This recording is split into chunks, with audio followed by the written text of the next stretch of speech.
In Crypt, we see many different responses to injury, violence, disease and death. We see brutal episodes in the form of the St Brice's Day massacre, when we have a king issuing an edict which led to ethnic violence in Britain. And then what we have is something like a 1,000-year-old crime scene, where we have skeletons with evidence of terrible injuries, brutal injuries, undoubtedly lethal. And because we're able to date those remains and also locate them in a particular place, we're fairly sure that what we have is physical evidence of that terrible episode of violence.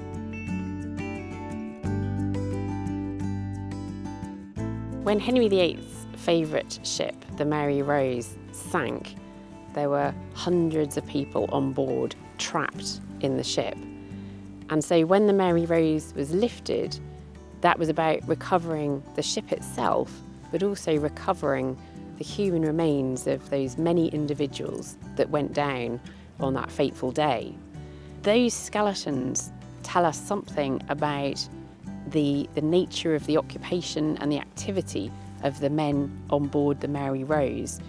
And what is fascinating about those bones is that quite a lot of them have changes around the shoulder which are likely to be associated with archery. I also look at the story of the murder of Thomas Becket in Canterbury Cathedral.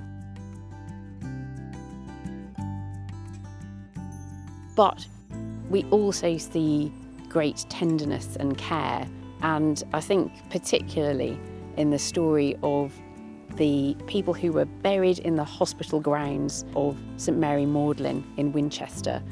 There's an incredible burial there where a skeleton is laid out, a skeleton that has evidence of the person suffering from leprosy during their lifetime, and buried with that skeleton is a scallop shell. It's pierced, it was probably attached to a small bag, and that man was probably a pilgrim who'd been to Compostela.